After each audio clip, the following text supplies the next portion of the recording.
Welcome back. We're talking about cardiovascular health. And if you want to ask any question on cardiovascular health, the number to call is 0808 054 2233. Again, that's 0808 054 2233. And you can tweet at CTV_Mary A. And your tweets might be taken during the show. Can you paint for me what tobacco smoking does in the body that's dangerous for it? Okay. In line with cardiovascular health. Okay.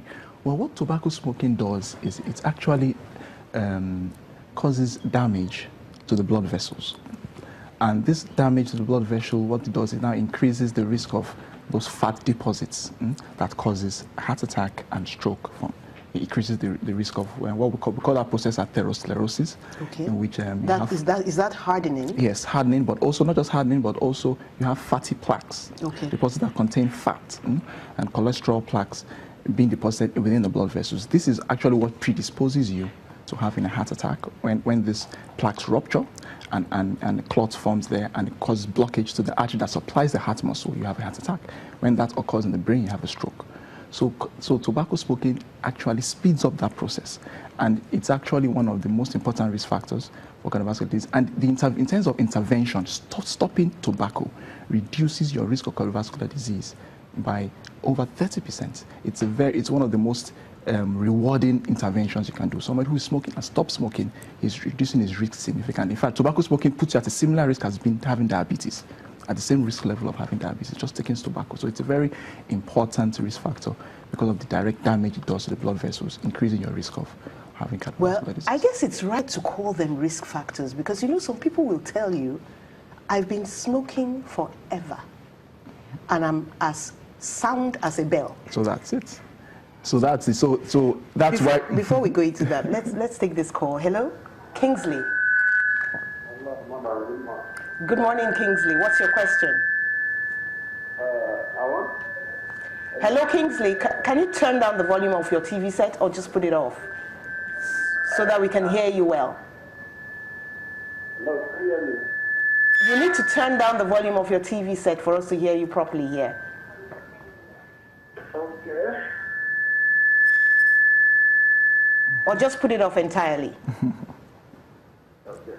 That's great. Yes, we can hear you. Good afternoon. Good afternoon. What's your question? Because I do have you for talking about fat.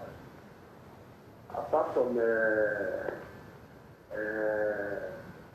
can the tobacco smoking can you reduce fat?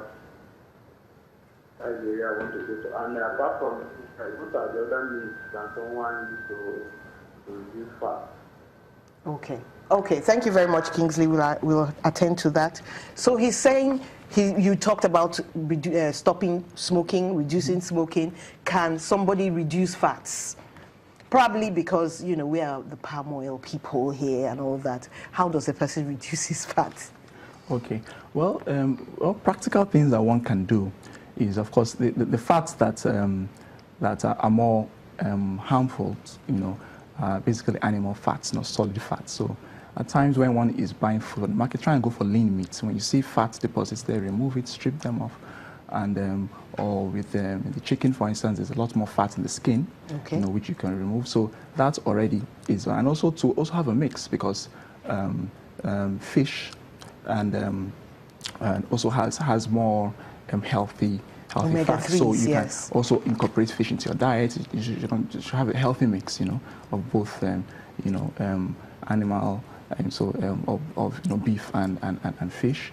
So, and then also going for, you know, vegetable oils and plant oils, a bit more of that, substituting it for animal, for saturated oil, you know, so because these have the more healthy, olive oil too is also good, coconut oil, these are more healthy sources of fat. So it's really having that balance, and of course, unfortunately, many of these more healthy things are more expensive, but so one can, of course, adjusting, but the most important thing really is to really keep fat within that, you know, percentage. So it shouldn't be the major source of your calorie. Okay, we're getting another caller on the line. Hello, Jacob. Hello, Jacob. Jacob, please put off your TV set so that we can hear you comfortably here. Can you do that for us? Okay. All right. So what's your question, Jacob? Something is still on. Could you put it off? So what's your question, Jacob?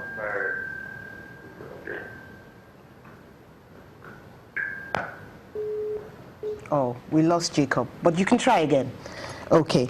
So there is this other thing people have spoken about how hot you heat your oils, that it could be dangerous for you, even the vegetable oils, or how long you use them, the reusing of the oils. Is that true? Could that be a factor in a risk factor, so to speak?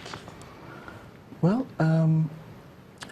I think, well, the more important really is, I would say, is the composition of the oil even before you get it. Okay. So I would rather advise people to pick more healthy oils to start with, and then and which because obviously, well, I guess the fears could be that, okay, from heating them you may convert them to a more unhealthy type and all that. But really, I think much more important is really what does the oil contain in the first place. What's the content? And I think if one should go for more healthy oils, as I say, vegetable oil, olive oil, these are a bit more healthy. And of course, one can still, I mean, if it's palm oil that one can afford and all that, you can still take it. But of course, if you could have a balance, a smaller mixture, quantities, exactly, maybe. or some people that's all they can afford, no problem. But make sure that it doesn't now contain more than the total fat that is recommended. So it's I think much more important is the oil itself, the content, the composition, and making sure that it doesn't have a very high excessive amounts of saturated fats, which we like to people. Victor is asking on Twitter. Okay, we'll take Victor's question, but let's take the person on the line. Obinna, hello, Obinna. What's your question? I'm calling from Moboto.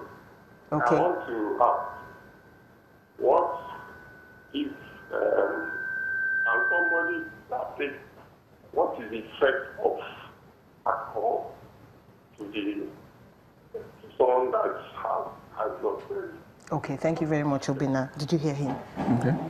Alcohol, when someone already has high blood pressure, Okay. what is the effect? Okay.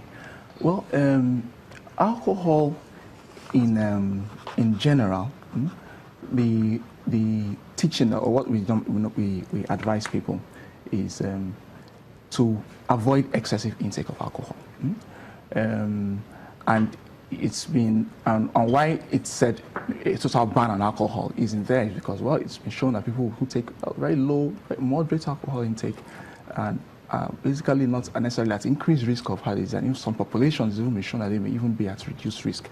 But that doesn't mean we don't advocate people to start drinking in order to reduce that risk. That is not advice. But of course, for cultural reasons, out of habits, alcohol is an essential component of people's lifestyle and all that. But we recognize that as health physicians. But what we propose is that to keep the alcohol within acceptable limits. Okay. And just a minute. Let's quickly take Paul, and then we wrap up the two. Hello, Paul. Hello, good afternoon. Good afternoon. What's your question? Yeah, my question is relating to this rate of youth taking tramadol and what do you call it now, codeine. Okay. What effect does it have on the health of them?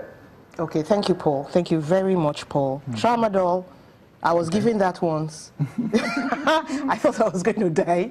But anyway, that's just me. And there were these palpitations. So he wants to know, tramadol, codeine, Okay. what's the effect? I think it is not advised for people to. These are medications, opioids that have clear indications. They're usually written for pain, and we do not advocate people to take them for recreational use, to get high and all that. It's very harmful. They can be addictive, and taken in very large quantities, they could have some toxicities on parts of the body. So at least it has to be prescribed. It has to be prescribed. Under supervision. Prescribed under supervision. They are not to be used as a recreational.